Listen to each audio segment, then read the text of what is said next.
मेरे मोहतरम अज़ीज़ों, बुज़ुर्गों और दोस्तों,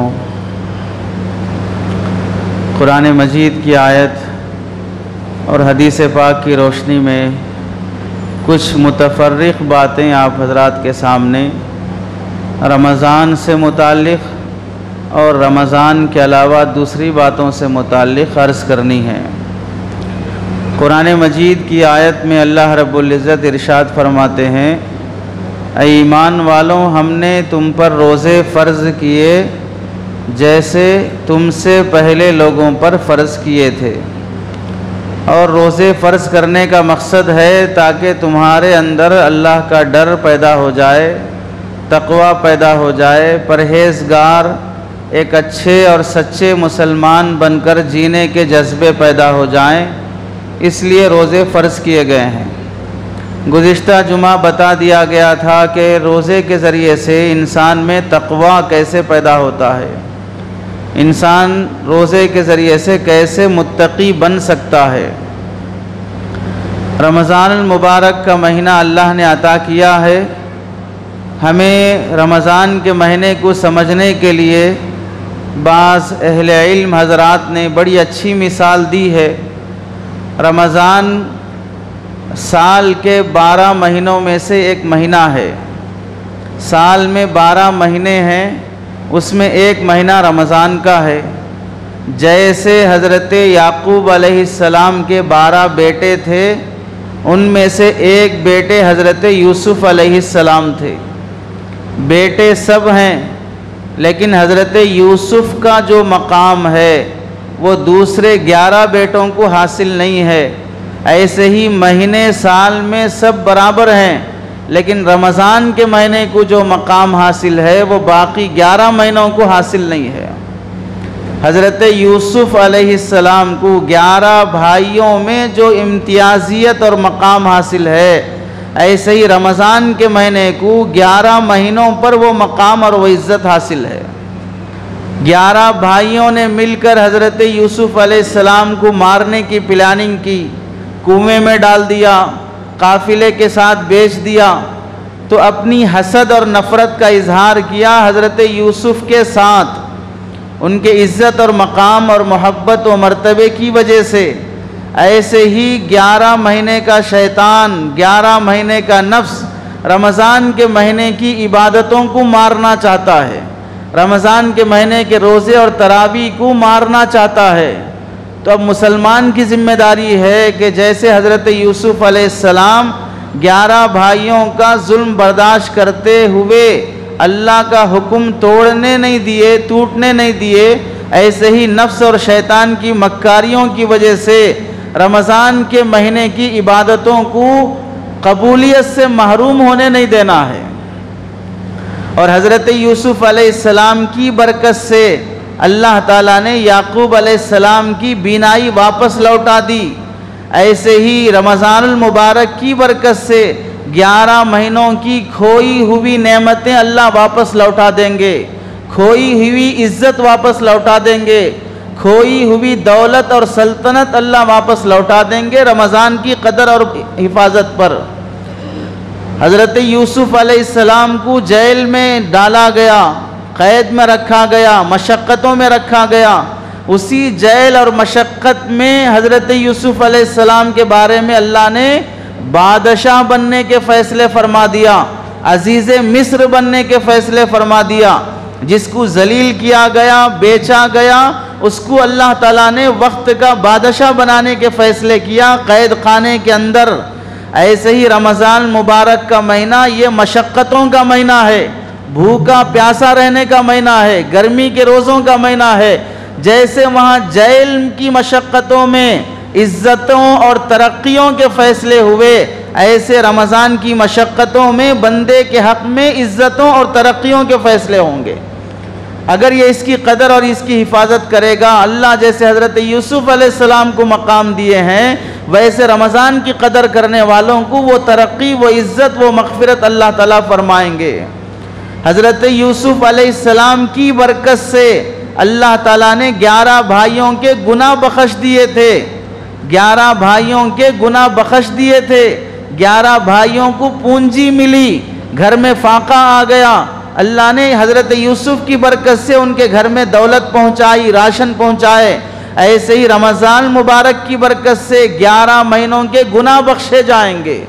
जैसे यूसुफ़ की बरकत से 11 भाइयों के गुनाह बख्शे गए, रमज़ान की बरकत से 11 महीनों के गुनाह बख्शे जाएंगे। रमज़ान की बरकत से घरों में राशन पहुँचेगा, गरीबों की मदद होगी, जैसे हज़रत यूसुफ़ की बरकत से 11 भाइयों के घर में राशन पहुँचा था। अल्लाह ने हज़रत यूसुफ़ अलैहिस्सलाम को 11 भाइयों में जो मकाम दिया है, रमज़ानुल मुबारक को 11 महीनों में वो मकाम दिया है। तो हमें चाहिए कि रमज़ान की जैसी कदर करना हो वैसी करें। हज़रत अब्दुल्ला शाह साहब नक्शबंदी रहमतुल्लाह अलैह मुहद्दिस दक्कन, जो इस जुनूब के बड़े मुहद्दिस गुज़रे हैं, बड़े अल्लाह वाले गुज़रे हैं, बड़ी करामत वाले भी हैं, बड़े इल्म वाले भी हैं, उनकी बड़ी हदीस की किताबें हैं। हज़रत ने लिखा है, रमज़ानुल मुबारक का एहतराम मुसलमान नहीं बल्कि गैर मुस्लिम भी करेगा, अल्लाह उसकी भी लाज रखते हैं। रमज़ानुल मुबारक में आग की पूजा करने वाला अपने बच्चे के साथ मार्केट में जा रहा है, बच्चा मार्केट में बाजार से कोई चीज़ लेकर रमज़ान के महीने में दिन के वक्त में खाना शुरू कर दिया। उस मजूसी को गुस्सा आया, उसने बच्चे को थप्पड़ लगाया और उसने कहा तुझे शर्म नहीं आती? रमज़ान के महीने में गैर मुस्लिम भाई हमारे दोस्त भूखे रहते हैं, रोज़ा रहते हैं, तू उनके सामने खाता है, उनके रोज़े का मजाक है, तौहीन है। उसने रमज़ान और रोज़े के अदब व एहतराम में गैर मुस्लिम होने के बावजूद अपने बच्चे को मारा, तंबीह किया, थप्पड़ लगाया। जब उसका इंतकाल हो गया तो उस ज़माने के किसी अल्लाह वाले ने उसे ख्वाब में देखा, वो जन्नत के बागीचों में घूम रहा है। ताज्जुब से पूछा तू तो गैर मुस्लिम था, ये मकाम कैसे मिल गया?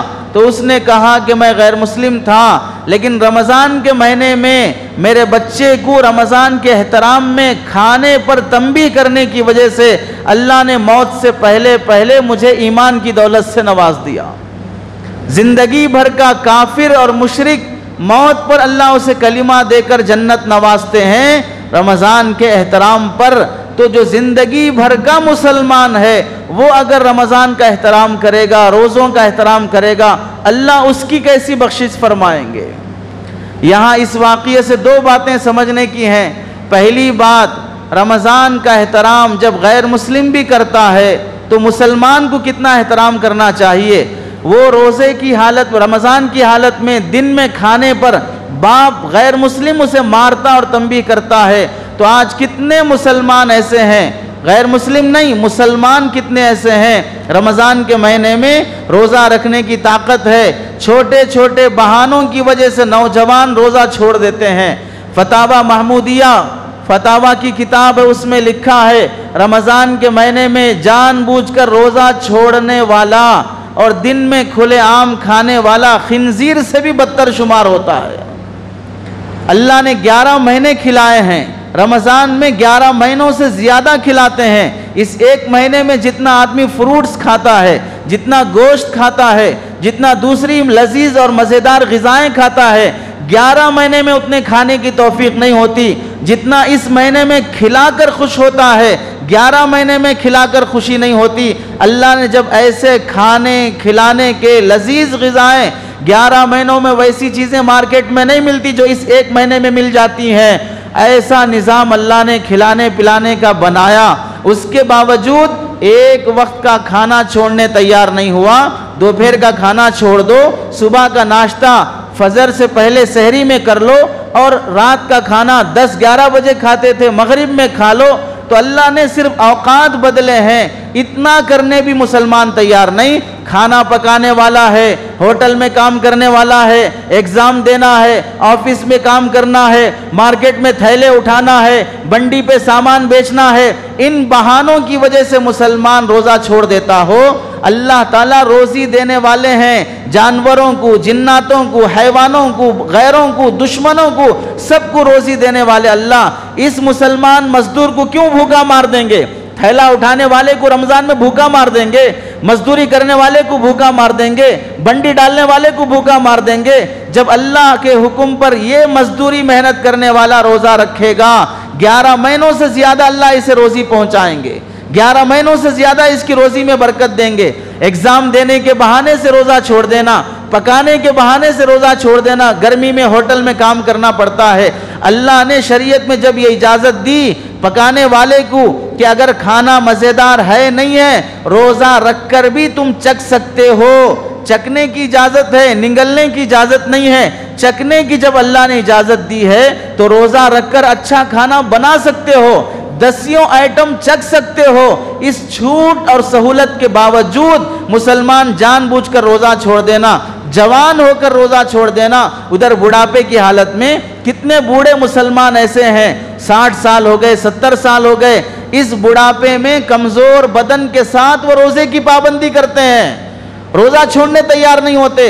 बाज़ बूढ़े लोगों को डॉक्टरों ने मना भी कर दिया होगा, उनका शुगर लेवल हाई भी होगा, फिर भी वो अल्लाह पे भरोसा करके रोज़ा रखने की कोशिश करते हैं। और नौजवान जवानी के बावजूद, ताकत के बावजूद छोटे छोटे बहानों पे रोज़ा छोड़ देता हो तो अल्लाह की किस कदर उस पर लानत बरसेगी। शर्म आनी चाहिए कि एक गैर मुस्लिम तो रमज़ान का एहतराम करे, और अपने बच्चे को रोज़ा नहीं बल्कि दिन में खा लेने पर तंबी करे। और मुसलमान की होटलें खुली हैं, होटलों पे चाय पी जा रही है, नौजवान सिगरेट पी रहा है, गुटखा खा रहा है। और अभी सुनाया गया मस्जिद को कितना सजाया गया, कितना रंग रोगन किया गया है, दरवाज़ों को पेंट किया गया, नए दरवाजे लगाने की कोशिश की गई। लेकिन इन पाकीज़ा जगहों को भी, अल्लाह के घर के इन बाथरूमों का भी गलत इस्तेमाल, पान पराग खाकर, गुटखा खाकर, पान खाकर बाथरूमों में थूक कर जाते हैं, गंदगी करते हैं। कितनी गुस्ताखी की बात है। अपने बाथरूम तो साफ हो, अपने घर में बीड़ी सिगरेट भी नहीं पी जाती हो, वहां बीवी जूते मारेगी, झाड़ू मारेगी, वहां पर डांट तंबी होगी, वहां इज्जत जाएगी। मस्जिद का बाथरूम है, अल्लाह के घर का बाथरूम है। हमारी जिम्मेदारी थी कि हम साफ करते। इतने घटिया और गिरे हुए तो नहीं बन जाना चाहिए। हम अगर मस्जिद की खिदमत कर नहीं सकते, कम से कम मस्जिद को गंदा तो ना करें। मस्जिद को हम कुछ दे नहीं सकते, मस्जिद को बर्बाद करने वाले तो ना बने, इंतजामिया को, खादिमों को तकलीफ देने वाले तो ना बने, किसी को राहत नहीं पहुंचा सकते तो इतने बुरे क्यों बन जाते हो कि किसी को तकलीफ पहुंचाने वाले बन जाते हो। किसी की दुआएं नहीं ले सकते तो क्यों इतने बुरे बन जाते हो, किसी की बद्दुआ में तुम्हारा नाम आ जाता हो।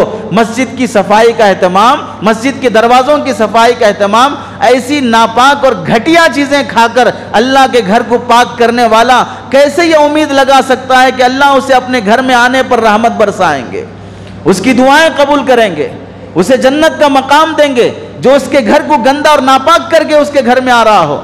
हजरत मालिक बिन दीनार रहमतुल्लाह अलैह, अल्लाह का वली, कभी कभार मस्जिद के दरवाजे के गेट पर आधा आधा घंटा खड़े हो जाते और रोते रहते और अल्लाह से कहते, अल्लाह ये जिस्म, ये हाथ पैर इतने गंदे हैं, तेरे इस पाकीज़ा घर में आने के काबिल भी नहीं है। तेरा करम है कि तू एक बार नहीं, दिन में 5 बार ऐसी फरिश्तों और रहमतों के माहौल में मुझ जैसे गंदे को आने की तौफीक देता है। आधा घंटा रो कर फिर उसके बाद मस्जिद के दरवाजे में दाखिल होते। एक अल्लाह वाले वो हैं जो मस्जिद की हाजिरी को बड़ी सादत समझकर रोते हुए अंदर दाखिल होते हैं, और एक ये मुसलमान है जो मस्जिद के दरवाज़ों को, बाथरूमों को, मस्जिद के सामान को गंदा और बर्बाद करने पर तुला हुआ है। तो रमज़ान के महीने में गैर मुस्लिम रमज़ान का एहतराम करे और मुसलमान रमज़ान के रोज़े छोड़कर घूम रहा हो। और दूसरी बात इस वाक़ये से समझने की, उस ज़माने के गैर मुस्लिम कैसे थे, उस ज़माने के गैर मुस्लिम कैसे थे कि वो मुसलमानों के ईद का, रमज़ान का, रोज़ों का एहतराम बाज़ारों में करते, अपने बच्चों को बेएहतरामी पर तंबी करते। हालांकि वो मुसलमान नहीं हैं, उनके मज़हब के मानने वाले नहीं हैं, लेकिन आपसी हुस्न ताल्लुक़, एक दूसरे से हमदर्दी, एक दूसरे से अच्छे अखलाक से पेश आना, गैर मुस्लिम होकर मुसलमानों के रमज़ान और रोज़े और ईद का एहतराम करता है। और वाक़ियतन पहले ज़माने के गैर मुस्लिम इतने संजीदा और बाअखलाक थे। अगर उनकी शादी की बारात निकलती, जनाजा निकलता, बैंड बजते हुए मस्जिद के सामने जब वो पहुँचते, अपना बैंड बाजा बंद कर देते, मस्जिद पार होने तक कोई बाजा नहीं बजाते। ये मुसलमानों के अल्लाह का घर है, इसका एहतराम ज़रूरी है। और बाज़ गैर मुस्लिम लुंगी घुटने तक बांध कर निकलते हैं, लेकिन जब मस्जिद आती है लुंगी छोड़ देते हैं। और मौलाना मौलवी साहब दिखते हैं, वो मस्जिद के इमाम और मुअज्जिन हैं, उनके सामने जब आते हैं तो लुंगी छोड़ देते हैं, क्योंकि मुसलमानों के पेशवा हैं, मुसलमानों के इमाम हैं, मुसलमानों के रहबर हैं। ऐसा एहतराम मस्जिद का, ऐसा एहतराम रमज़ान का, ऐसा एहतराम मुसलमान उलमा का उस ज़माने के गैर मुस्लिम करते थे, उनके साथ ताल्लुकात अच्छे थे। और आज का गैर मुस्लिम सब नहीं है, सब नहीं है, बल्कि बाज़ ऐसे नाहंजार, नालायक, हराम खोर ऐसे गैर मुस्लिम हैं जो उनके अपने मजहब को ही बदनाम कर रहे हैं।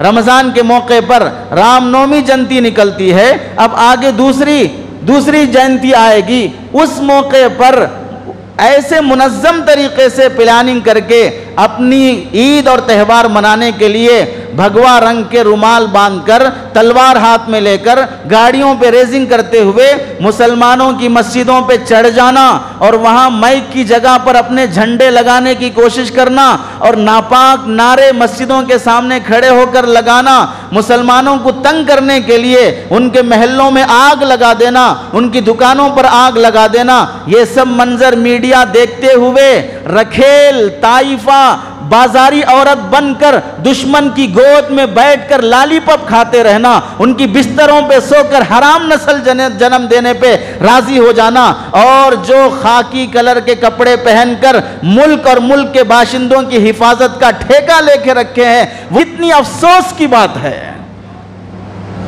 तुम्हें मुल्क ने, मजहब ने, कौम ने कैसी इंसानियत सिखाई है? कहां वो तुम्हारे बाप दादा कैसे एक दूसरे का एहतराम करने वाले थे, और कैसे ये नस्ल कैसे अपने मजहबी को बदनाम कर रही है। ऐसी बुरी हरकतें जो एक दूसरे अपने ही मुल्क के रहने वाले, चाहे वो किसी भी मजहब का मुसलमान हो, किसी भी मजहब का मानने वाला हो, उसको तकलीफ देने पर तुम्हारा मजहब बदनाम नहीं होगा। उसका लाइव टेलीकास्ट किया जाए, उसके वीडियोस बनाए जाएं, तुम्हारी इन हरकतों से तुम्हारा मजहब बदनाम नहीं होगा। हमारा मजहब मुसलमान, इस्लाम, मुसलमान अगर मुसलमानों का नौजवान कोई नामुनासिब और बुरी हरकत करता है, गैर मुस्लिमों के साथ हो, रोडों पर हो, कहीं बाजारों पर हो, तो हमसे सवाल किया जाता है, मौलवी साहब क्या कर रहे हैं, उलमा क्या कर रहे हैं, इनके नौजवान बच्चे, मुसलमान पब्लिक कैसे बदअखलाक बनती जा रही है। हमारा नौजवान अगर बदतमीजी करे तो उलमा से सवाल होता है कि ये क्या कर रहे हैं, अपनी पब्लिक को क्यों नहीं समझाते।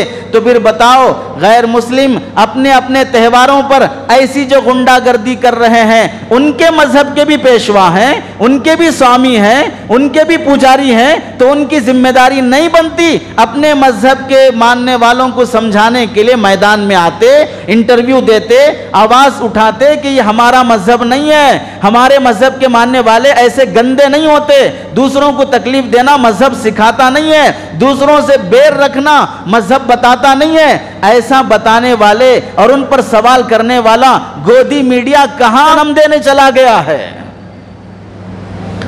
कितना ऊंच नीच मुल्क और मजहब के कवानीन में आ गया है।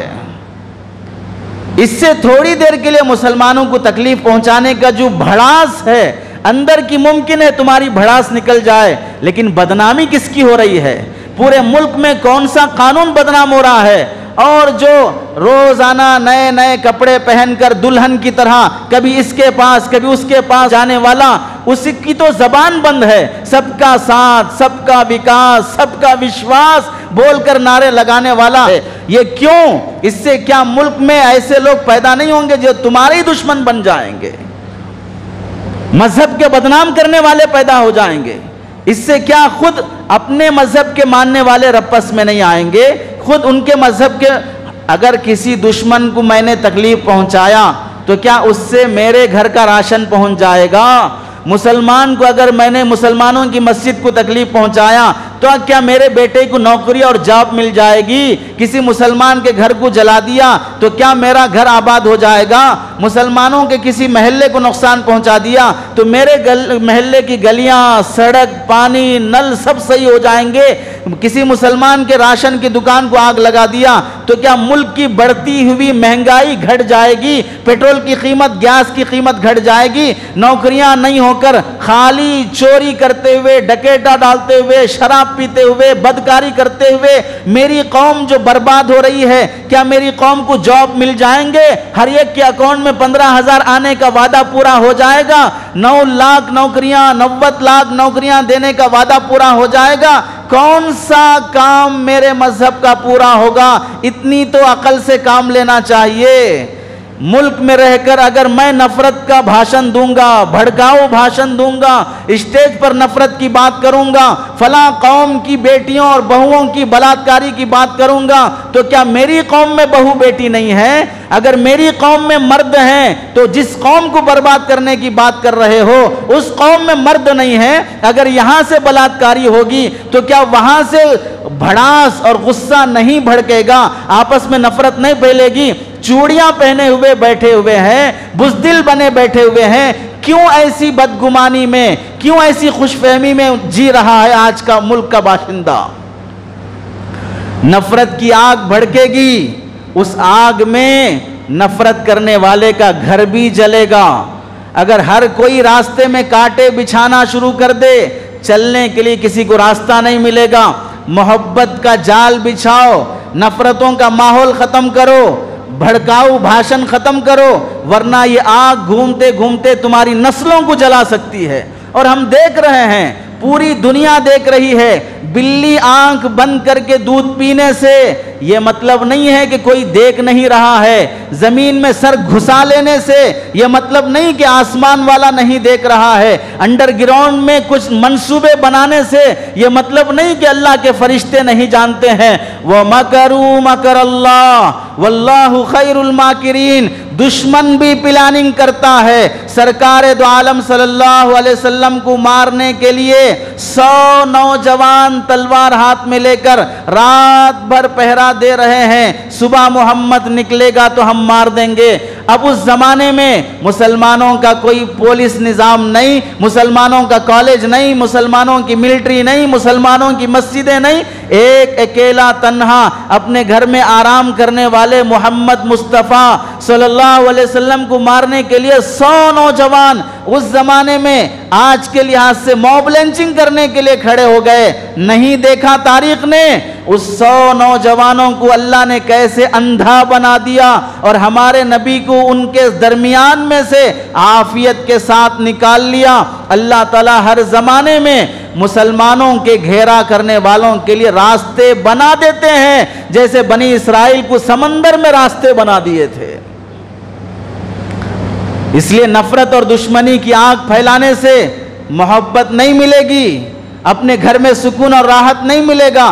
कायनात को चलाने वाले अल्लाह हैं, वो ज्यादा आग और नफरत जुल्म बर्दाश्त नहीं करते। कचरा घर में ज्यादा हो गया, नहीं झाड़ने वाला भी झाड़ू हाथ में ले लेता है, घर की सफाई जरूरी है। ऐसे ही जुल्म अगर धरती पर ज्यादा हो गया तो जिसकी जिम्मेदारी नहीं है वो भी सड़क पे आ जाएगा जुल्म को खत्म करने के लिए। ये कुदरत, ये कायनात अल्लाह अपने कब्जे कुदरत से चलाते हैं।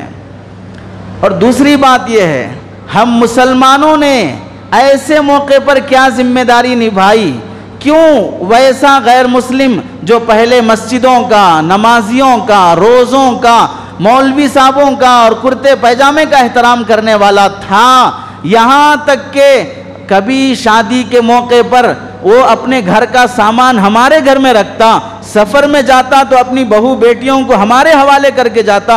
हमें तुम पर एतमाद है, हमारी बहू बेटियों की इज्जत नहीं जाएगी, अपना माल दौलत हमारे पास अमानत के तौर पर रखता। वैसा एतमाद करने वाला गैर मुस्लिम भाई आज इतनी नफरत और दुश्मनी पे क्यों तुल गया है? एक तो ये है, हर तबके में, हर मजहब में अच्छे भी होते हैं, बुरे भी होते हैं। बीमारी गोलियों से, इंजेक्शन से भी ठीक होती है, और जब बाज़ बीमारियां ऐसी होती हैं जिसे ऑपरेशन करना पड़ता है, काटना पड़ता है, उसके बगैर वो नहीं सुधरेगा। ऐसे ही इंसानों भी होते हैं जिन्हें इंजेक्शन और दवाई से ठीक हो जाएं, और बाज़ ऐसे गलीज भी होते हैं जिसे काटना पड़ता है, उसके बगैर वो सुधरते नहीं हैं। आम मुसलमान, ऐसे ही आम गैर मुस्लिम, इनके आपस के ताल्लुकात भी क्यों खराब हो गए? जो कट्टर है, जो मुतनफ्फिर है, जो सांप और बिच्छू की फितरत रखता है, उसे तो सुधारना मुश्किल है, उसे तो जूते और चप्पल ही पड़ेंगे। इसलिए कि सांप को पालने वाला अक्लमंद नहीं होता, बिच्छू को पालने वाला अक्लमंद नहीं होता। लेकिन पब्लिक जो हिंदुस्तान की रहने वाली वो आम है, हर एक के दिल में नफरत नहीं है, हर गैर मुस्लिम बुरा नहीं है, हर गैर मुस्लिम के दिल में सॉफ्ट हिंदुत्वा भी है, सॉफ्ट हिंदुत्वा भी है। और वो गैर मुस्लिम भी हैं जो मुसलमानों से मोहब्बत रखते हैं, हमारे महलों में रहते हैं, हमारे दुकानों पे काम करते हैं, उनके दिल नफरतों से पाक हैं। लेकिन मुसलमानों ने वो कौन सा ऐसा जुर्म किया जिसकी वजह से नफरतें फैलती जा रही हैं? ऐसे मौके पर बहुत से भोले भाले कुछ व्हाट्सएप मैसेजेस जिसे लिखना आ गया, अंग्रेजी में हो, उर्दू में हो, आम हो या खास हो, सबसे बड़ा कारनामा क्या करता है? ऐसा चल रहा है मुल्क में, हमारे उलमा क्या कर रहे हैं, हमारे उलमा क्या कर रहे हैं? हमारी जमीयतें जमातें क्या कर रहे हैं, सबके जहन में सवाल है, फलां क्या कर रहे हैं, फलां क्या कर रहे हैं। बहुत बेहतरीन सवाल है और ये वक्त का बेहतरीन सवाल भी ऐसा ही जहन में आना चाहिए। सवाल का जवाब देने से पहले एक सवाल ये है, क्योंकि बाज़ मर्तबा सवाल का जवाब सवाल होता है, सवाल कर लो खुद ब खुद जवाब मिल जाएगा। ठीक है, बड़े बड़े कायद क्या कर रहे हैं, उलमा क्या कर रहे हैं, लीडर क्या कर रहे हैं, जमीयत जमातें क्या कर रही हैं। हमारा सवाल है कि आप क्या कर रहे हैं, आप क्या कर रहे हैं और आप क्या कर सकते हैं। कभी सोचा नामर्द तो नहीं है, कुछ कर तो सकता है, तो कभी अपने से क्यों सवाल नहीं किया कि ऐसे मौके पर मैं क्या कर सकता हूं। अपने से क्यों सवाल नहीं किया, मेरे जिम्मे क्या है ऐसे मौके पर करना। जिससे मैं सवाल कर रहा हूं वो मुझसे यह सवाल कर सकता है कि मैं क्या कर सकता हूं और क्या कर रहा हूं। मैं क्या कर रहा हूं, सुबह उठते ही बगैर नमाज पढ़े के किसी होटल को जाऊंगा, अखबार लूंगा, चाय का ऑर्डर करूंगा, एक में दो दे दो, आधी आधी भिखारियों की चाय पीऊंगा और उसके बाद पूरा अखबार इधर से उधर पन्ना पलटा पलटा के पढ़ता रहूंगा। व्हाट्सएप खोलूंगा, अमेरिका में, यूक्रेन में, फला में, सऊदिया में क्या क्या चला है पूरे खबरें पढ़ूंगा। उसके बाद फिर कहूंगा कि ऐसे ऐसे मुल्क के हालात चल रहे हैं, हमारे उलमा और जमीयत जमातें क्या कर रहे हैं। बस इतना करूंगा, इनकलाब आ जाएगा। चाय की दो चस्कियों पर पूरा कायनात का निजाम बदल जाएगा। दो अखबार के पन्ने पढ़कर, व्हाट्सएप की दो खबरें पढ़कर पूरे मुल्क को सुधार दूंगा। किससे? तबसिरा करके, राय कायम करके, कुछ छींटे मारकर, कुछ उलमा पे तंज करके सब कुछ बदल दूंगा। मैं फजर की नमाज नहीं पढ़ूंगा, बैल और जानवर की तरह हलाल हराम की तमीज के बगैर लूट के खाते रहूंगा। जोड़ा जहेज की रस्म से तौबा नहीं करूंगा, बदनजरी लड़कियों को छेड़ने से तौबा नहीं करूंगा। मेरी बेटियां बेहया घूम रही हैं, मेरी बीवी बेहया है, रमजान की मुबारक रातों में शॉपिंगें कर रही है, कॉलेज जाने के बहाने गुलछर्रे उड़ा रही है, उससे मैं तौबा नहीं करूंगा। इस्लामी लिबास अपनी जिंदगी में नहीं आएगा, 5 टाइम का नमाजी भी बनने तैयार नहीं होऊंगा। और बहन की मीरास मार के खा रहा हूं, भाइयों के प्रॉपर्टियों पे कब्जा कर रहा हूं, उससे तौबा नहीं करूंगा। सूद का कारोबार चल रहा है, उससे तौबा नहीं करूंगा। हराम चिट्ठियों का कारोबार कर रहा हूं, उससे तौबा नहीं करूंगा। बिला वजह के पार्टनर की जमीन पे कब्जा, पड़ोसी की जमीन पे कब्जा, धोखा और झूठ बोलकर कमाना, रमजान के मुबारक महीने में सस्ता सामान महंगा करके बेच देना। साहब जल्दी आइए, नमाज का वक्त हो रहा है, 5 रुपए की चीज 50 रुपए में बेच के नमाज को जल्दी आने की फिक्र करना। ये सब हराम काम मैं करते रहूंगा, एक हराम से मैं तौबा नहीं करूंगा, उसके बाद भी मुझे इनकलाब आ जाएगा, तब्दीली आ जाएगी, मैं कौम का हीरो बन जाऊंगा। सच बताओ, आज जो सवाल कर रहा है कि क्या कर रहे हैं हमारे उलमा, उनकी हालत यह है कि नहीं है? फजर का सोना छोड़ो, वर्जिश करो, जिम जाओ, कराटे सीखो, लाठी चलाना सीखो, अपनी सेहत बनाओ, पेट की चर्बी गलाओ, बैल के जैसा फूलते जा रहे हो, ये नहीं होगा हमसे। होटल के खाने छोड़ो, बेकरी के खाने छोड़ो, फास्ट फूड छोड़ो और फूड ऑयल छोड़ो, ये नहीं होगा हमसे। हम तो अपनी सेहत बनाने की भी फिक्र नहीं करेंगे, मरियल बने रहेंगे, बुज़दिल बने रहेंगे। बड़े बड़े मुजाहिदों के कारनामे करना तो दूर की बात, अपनी सेहत के लिए बीड़ी सिगरेट गुटखा छोड़ने तैयार नहीं होंगे। और बदलने चले हैं सारी दुनिया को, बदलने चले हैं हिंदुस्तान के निजाम को।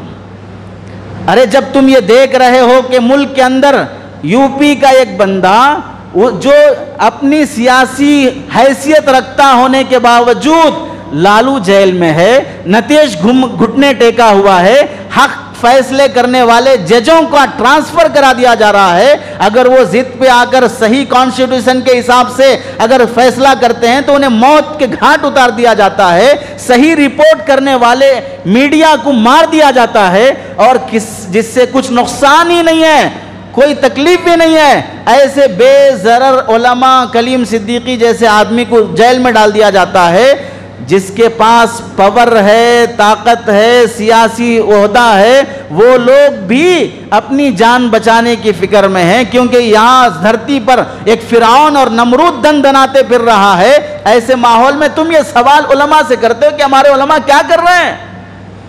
कुछ करने की आवाज लगाएंगे तो आओगे आगे, है ताकत और मर्दानगी, है हिम्मत। अपने भाइयों से लड़ते लड़ते हिम्मत खत्म हो गई है, अपनी प्रॉपर्टियों के झगड़े कोर्ट कचहरी में ले जाकर पैसा बर्बाद कर लिए हो, जोड़े जहेज मांगते मांगते बेटियों का घर बर्बाद कर चुके हो। क्या बचा है तुम्हारे पास? कौन सी ताकत और हिम्मत बची है?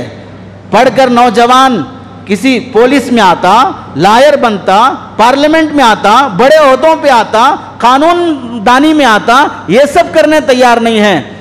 इस मरहले में कौन क्या कर रहा है का सवाल नहीं किया जाएगा।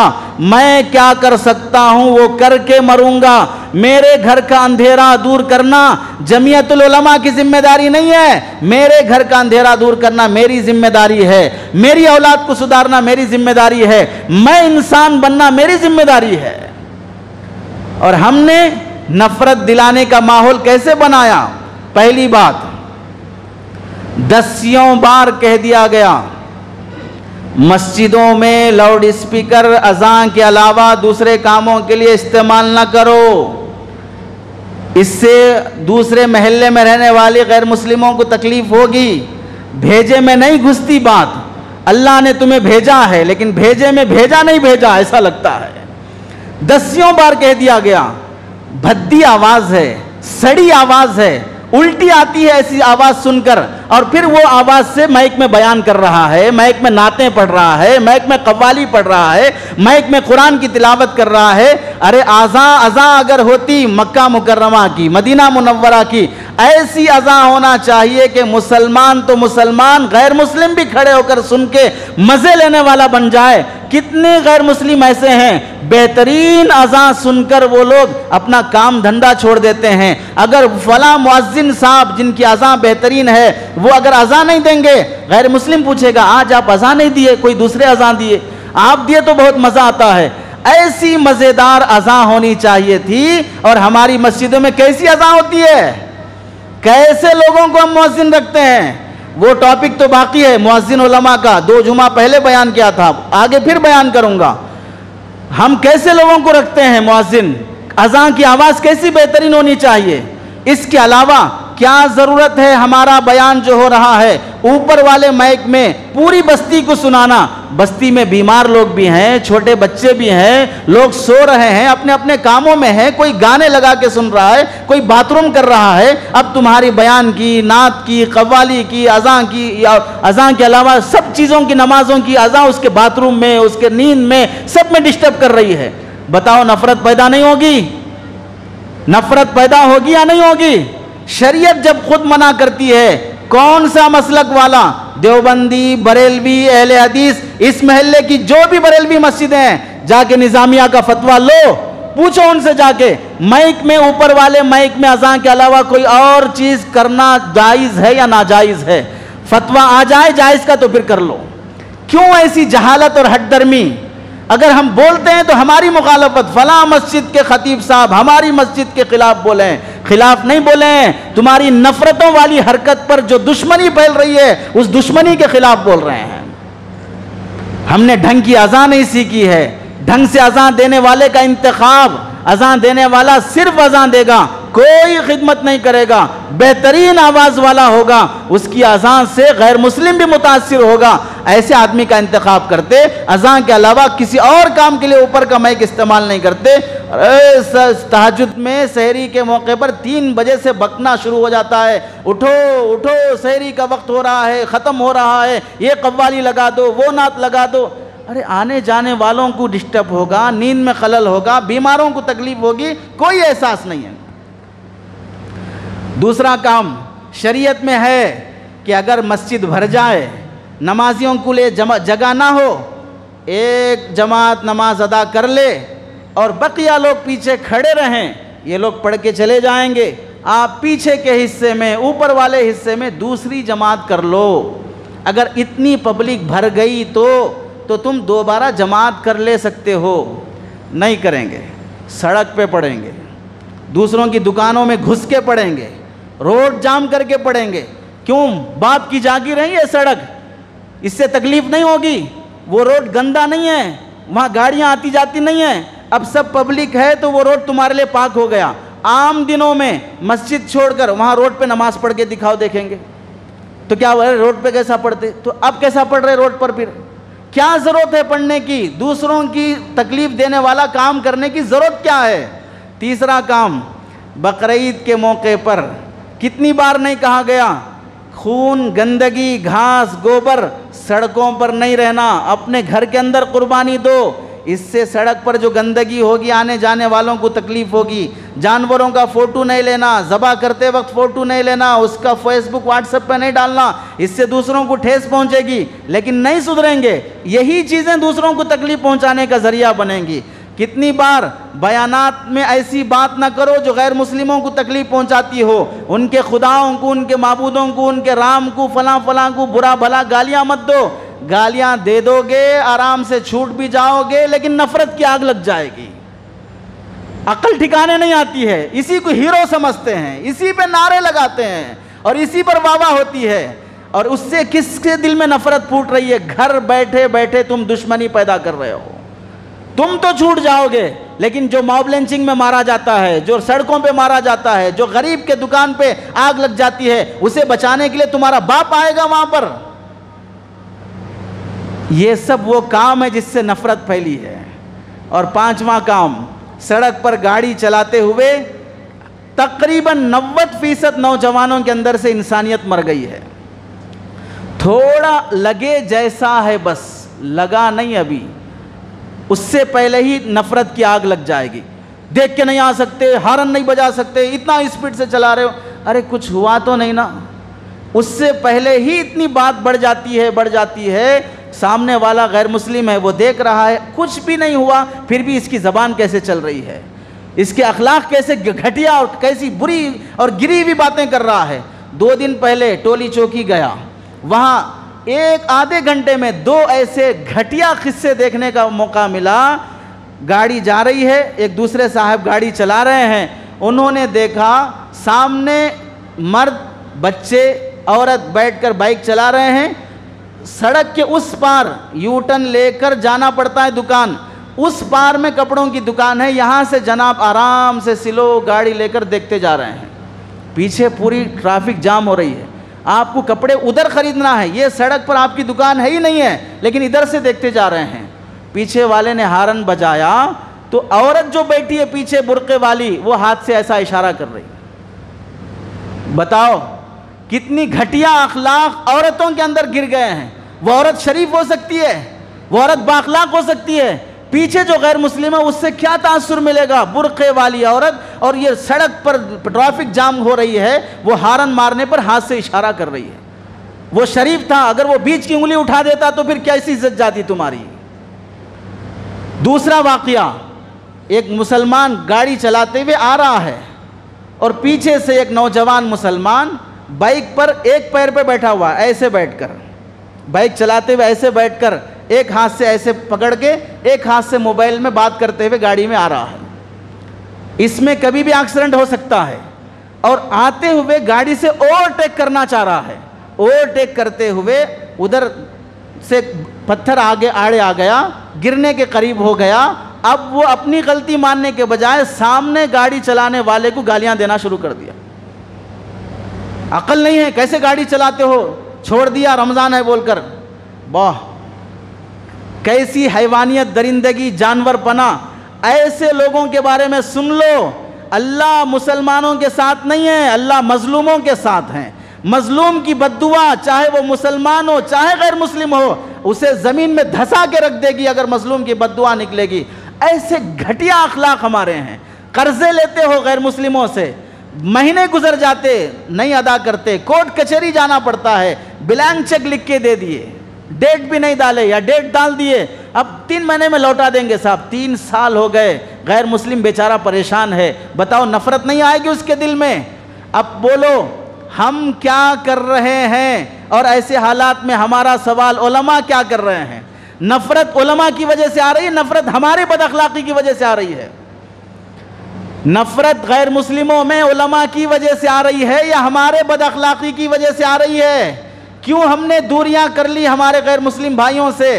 कितनी बार नहीं कहा गया कि रमज़ान के मौके से गैर मुस्लिमों से मोहब्बत, उन्हें करीब करना, नफरत ख़त्म करने की कोशिश करो। अपने से कुछ नहीं होगा, हटेगा नहीं मकद अपनी जगह से, बैठे हुए रहेंगे चिपक कर। कोई एक अच्छे अखलाक की हरकत करना नहीं चाहेंगे, कोई अमल करना नहीं चाहेंगे। उधर दुश्मन पूरी अखलाक के साथ, पूरी प्लानिंग के साथ, पूरी तंजीम के साथ, पूरी तहरीक के साथ आगे प्लानिंग करेगा नफ़रत फैलाने की, दुश्मनी की। अब चूंकि आज ही मैसेज आया, आगे जो उनकी जयंती आ रही है, उस ईद और त्यौहार के मौके पर फिर से प्लानिंग, मुसलमानों के महल्लों में जाएंगे, लहराएंगे, झंडा लहराएंगे, नारे लगाएंगे और उनके आग लगाएंगे, फलां करेंगे। ऐसी खबरें सुनकर सुन लो, कभी खौफ और डरने की कैफियत अपने अंदर पैदा ना करो। हमारा मुहाफिज अल्लाह है। मरेंगे तो शहीद मरेंगे, जिएंगे तो मुसलमान बनकर जिएंगे। कभी दुश्मनों के नारों से हरगिज़ खौफ अपने अंदर पैदा ना करो।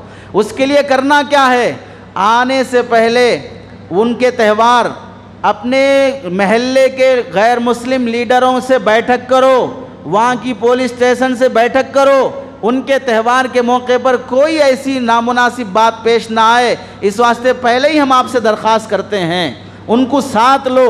दूसरा काम, लाइव टेलीकास्ट का एहतमाम करो। जिसके पास मोबाइल है, बैनर्स बनाओ कि तुम्हें दुनिया देख रही है, तुम्हारा त्यौहार, तुम्हारी रैली लाइव देखी जा रही है। घरों पर, दुकानों पर यूट्यूब के सिग्नल के साथ, उसके लोगों के साथ बैनर बनाकर तुम्हें दुनिया देख रही है कि कौन क्या कर रहा है। जब बदनामी का डर होगा तो थोड़ी तो शर्म और गीरत आएगी और ऐसी हरकत नहीं की जाएगी।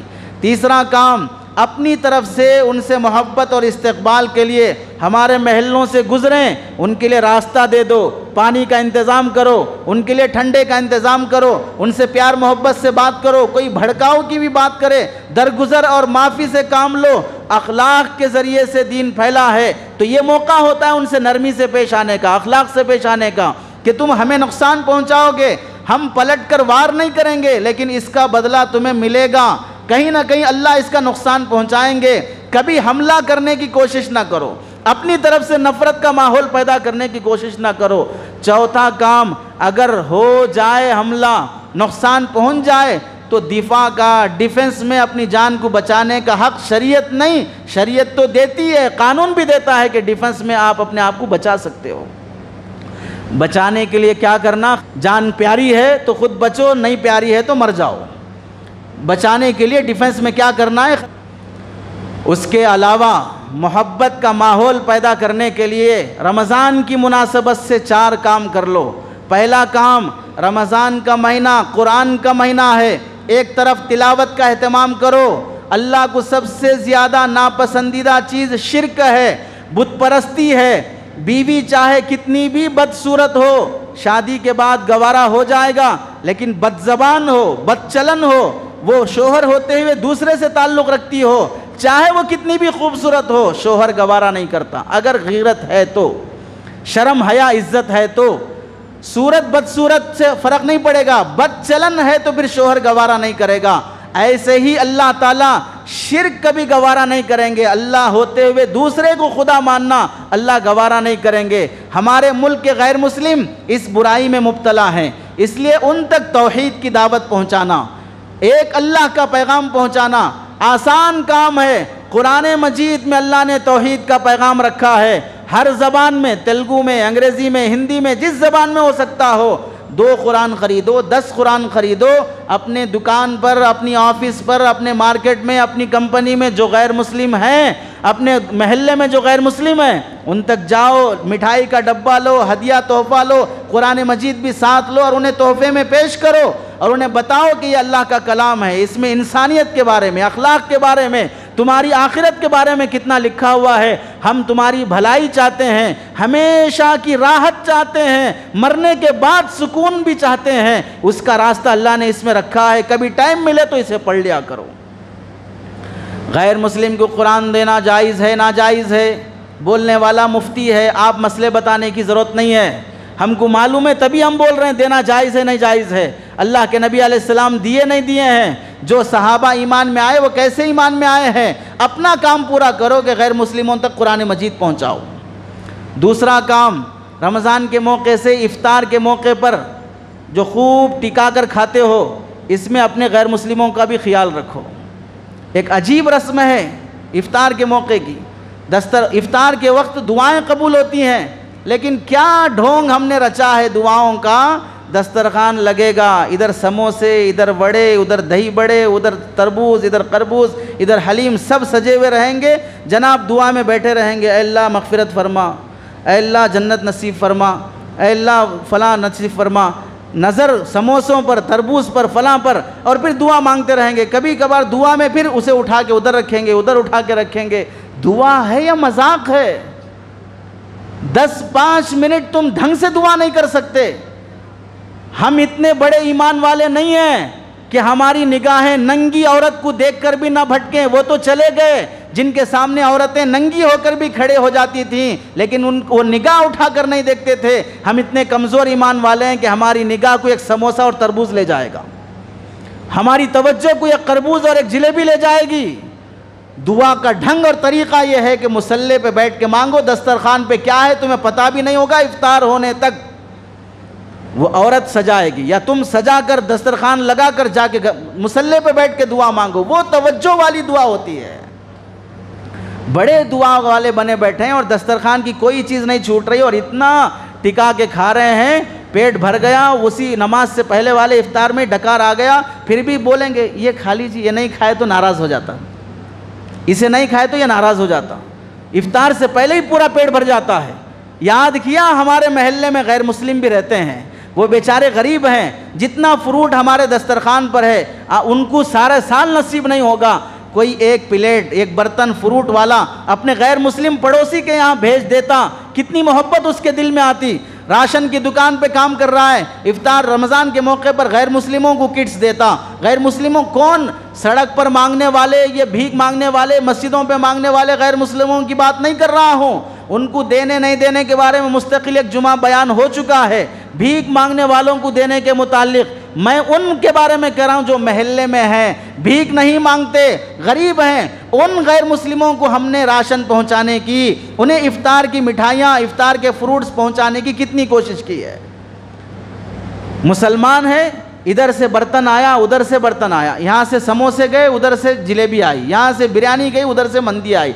बिजनेस चल रहा है, बिजनेस। पहले ज़माने में हमने देखा धान देकर पंडू खरीदते थे, मैंने भी ख़रीदा है बचपन में। पैसा नहीं था तो गांव देहातों में फल फ्रूट आते तो धान चावल दे देते और उसके बाद फल फ्रूट खरीदते। वो एक तरह का बिजनेस था। आज भी इफ्तार के मौके पर हमारे पास बिजनेस चलता है। कैसे? उधर से वो घर वाला मंदी भेजेगा, इधर से बिरयानी भेजेगा, तो मंदी के बदले में बिरयानी आई, समोसे के बदले में पकोड़े आए। ऐसे बिजनेस चलेगा। जिसके घर से नहीं आएगा उसके घर नहीं जाएगा। औरतें भी बोलेंगी वो हमारे को भेजे नहीं तो हम उनको कैसे भेजें, भेजे में भेजा तो भेजा है। इतनी तो अकल है कि मुझे भेजना चाहिए, जो नहीं देता है उसको देना चाहिए। गैर मुस्लिमों को क्यों नहीं दिया जाता है इफ्तार के मौके पर? वो देखता रहेगा, वो इंतज़ार में रहेगा। मुझे ये अपना समझता नहीं है, मुझसे दोस्ती नहीं है, मुझसे अपनायत नहीं है। ये नफ़रत का माहौल हमने पैदा किया है। तीसरा काम, रमज़ान के मौके से आम दिनों के मुकाबले में रमज़ान में मस्जिदें आबाद होती हैं। आम दिनों में नमाज़ पढ़े निकल लिए, सुन्नत भी नहीं पढ़ते। रमज़ान के महीने में ठंडे कूलर चल रहे हैं। बहुत सी मस्जिदों में तो एसी की मस्जिदें हैं, देख कर जाते हैं फला मस्जिद में जाके पढ़ेंगे, एसी है, ठंडा रहता। और कूलरों की मस्जिद में तो जनाब नमाज पढ़ने से ज़्यादा कूलर के सामने जगह तलाश करेंगे, लड़कर खड़े होंगे, ये मेरी जगह है। बाज़ तो ऐसा कब्जा कर लेते, बाप की प्रॉपर्टी जैसे वरासत में मिलती है वैसा, ये मेरी ही जगह, इसके अलावा कोई और बैठेगा तो वो वक्त का फिरौन होगा, दुश्मन होगा। जिस तरह दूसरी पार्टी को उखाड़ फेंकते हैं वैसे उखाड़ फेंकने की बातें करेंगे। ऐसे पड़े रहते हैं कूलरों के सामने, पंखों के सामने। तो मस्जिद में मुसलमान रमज़ान में ज़्यादा रहते हैं। गैर मुस्लिम भाइयों को लाओ, दिखाओ मस्जिद में क्या होता है, नमाज में क्या पढ़ा जाता है, नमाज का मतलब क्या है, अज़ान का मतलब क्या है, जुमा में हमारे खतीब साहब क्या बयान करते हैं, कितना नफ़रत का भाषण दिए हैं अब तक। क्या हमने कभी किसी तंजीम, किसी मसलक के ख़िलाफ़ बोला है? 10 साल से खुतबा दे रहे हैं, किसके खिलाफ भड़काऊ की बात बयानात में आई है, हम क्या यहाँ पर मैसेज और पैगामात देते हैं, उन लोगों को ला के सुनाओ। उनके दिमागों में ये बैठा है कि मस्जिदों में नफरत की बातें होती हैं, काटने मरने मारने की बातें होती हैं, वहाँ पर ज़बह करना सिखाया जाता है। ला के दिखाओ यहाँ कौन सा अंडरग्राउंड है, कौन सी हथियार तैयार हो रहे हैं, कैसे मुसलमान यहाँ पर क्या कर रहे हैं। इस माहौल से वो मुतासिर होंगे। मंदिर में क्या होता आपने कभी नहीं देखा, चर्च में क्या होता आपने कभी नहीं देखा, गए नहीं, फिल्मों में देखकर नहीं बोलना, फिल्मों में प्लानिंग से दिखाया जाता है, रियल में क्या होता कभी देखा नहीं है। ऐसे ही मस्जिद में क्या होता उन्होंने भी देखा नहीं है। हमने उनकी मंदिर नहीं देखी, उन्होंने हमारी मस्जिद नहीं देखी, लेकिन उनके दिमागों में गलत बात बिठाई गई कि मस्जिद में टेररिज्म सिखाया जाता है। अपने दुकान पर मोहल्ले में रहने वाले गैर मुस्लिमों को लाओ लाओ बोले तो हमारे मुसलमान क्या करते, लीडरों को पकड़ के लाते। अरे अहमक, लीडर को पकड़ के लाने से कुछ फायदा नहीं होगा, उसे वोट बैंक की फिक्र रहेगी। नॉर्मल कॉमन गैर मुस्लिम को लाओ ताकि उसे महसूस हो, नफरत खत्म हो। लीडर तो आज यहाँ भी जाएगा, वहाँ भी जाएगा, मंदिर भी जाएगा, चर्च भी जाएगा, वो जो बाथरूम भी जाएगा, सब जगह जाएगा। जहाँ से वोट मिलेगा वो कब्रिस्तान भी जाएगा। अगर मुर्दे वोट देते मालूम हो तो वो कब्रिस्तान भी जाएगा। उनको लाने से कोई फ़ायदा नहीं होगा। नॉर्मल गैर मुस्लिमों को लाओ, दिखाओ। मस्जिद में गैर मुस्लिम कैसे आ सकते? एक सवाल, बहुत इल्म वाले हैं, बहुत सोच के काम करने वाले हैं। मस्जिद में पेंटिंग के लिए गैर मुस्लिम आ सकता, करंट का काम करने के लिए गैर मुस्लिम आ सकता, सीढ़ियाँ बिठाने के लिए आ सकता, दरियाँ बिछाने के लिए आ सकता, मस्जिद बनाने के लिए गैर मुस्लिम हिंदू मेस्त्री इस्तेमाल हो सकता, लेकिन यहाँ लाकर मस्जिद का माहौल दिखाओ तो नहीं आ सकता। क्या शरीयत बाप दादा की बना ली है हमने। सरकार दो आलम सल्लल्लाहु अलैहि वसल्लम अपनी मस्जिद नबवी में ईसाइयों को, गैर मुस्लिमों को, काफिरों को लाकर खिला रहे हैं, पिला रहे हैं, उनके साथ अल्लाह के नबी का उठना बैठना हो रहा है, तो मस्जिद नबवी में आ सकता है, वो हमारे महल्ले की मस्जिदों में नहीं आ सकता। चौथा काम, मुसलमान आम दिनों के मुकाबले में रमज़ान में ज़्यादा ख़रीदारी करता है, फल फ्रूट भी ख़रीदता है, सौदा भी ख़रीदता है, कपड़े जूते भी ख़रीदता है, ख़रीदारी ज़्यादा करता है। आम दिनों के मुकाबले में ज़्यादा मार्केट में घूमता आता जाता रहता है। अपने रवैये से, अपने रहन सहन, आने जाने, बिजनेस करने के तौर तरीक़े से मोहब्बत और अखलाक का पैगाम दो। गैर मुस्लिम की दुकान पे गए ख़रीदने के लिए, प्यार मोहब्बत से बात करो, खैर खैरियत पूछो, नफ़रत वाली बात ना करो, खामोशी से मुच्चू बनकर वो दे दो, ले लिए आ गए, ऐसा नहीं, उससे दोस्ती करो, मोहब्बत से पेश आओ। सवारी और गाड़ी चलाते हुए अगर थोड़ा बहुत लग जाए फ़ौरन माफ़ी मांग लो, ओवरटेक करने की फ़िक्र ना करो, उल्टी बातें, नामुनासिब बातें, हद से ज़्यादा मोतबरी दिखाने की कोशिश ना करो। अपने रहन सहन अखलाक के ज़रिए से उनके दिलों की नफ़रत ख़त्म करके मोहब्बत पैदा करने की कोशिश करो। ये 4 काम हैं करने के। एक वक्त आएगा करते करते नफ़रत ख़त्म होगी, आग ठंडी पड़ेगी, मोहब्बत का माहौल शुरू होगा। करने के काम करोगे तो कुछ नतीजा मिलेगा, बग़ैर कुछ किए के तो औलाद भी नहीं होती है, बग़ैर कुछ किए के आदमी मरने वाला दफन भी नहीं होता है, मरने बग़ैर कुछ किए कि मर भी गए, दफनाने के लिए किसी ना किसी को आना पड़ता है। इसलिए ज़िंदगी का सबूत देना है, ज़िंदा है तो कुछ करके दिखाओ, मुर्दा है तो फिर कुछ करने की ज़रूरत नहीं, कोई और करके दफना देगा। अल्लाह से दुआ है कि अल्लाह अक़ल और समझ नसीब फरमाए। आमीन व आखिर दावाना अल्हम्दुलिल्लाहि रब्बिल आलमीन। अभी तक आपने मुफ्ती अहमदुल्लाह ऑफिशियल चैनल को सब्सक्राइब नहीं किया है तो सब्सक्राइब कर लें और बेल आइकन को प्रेस कर दें ताकि हमारे हर न्यू वीडियो की नोटिफिकेशन आपको जल्द से जल्द मिल जाए। जज़ाकल्लाह।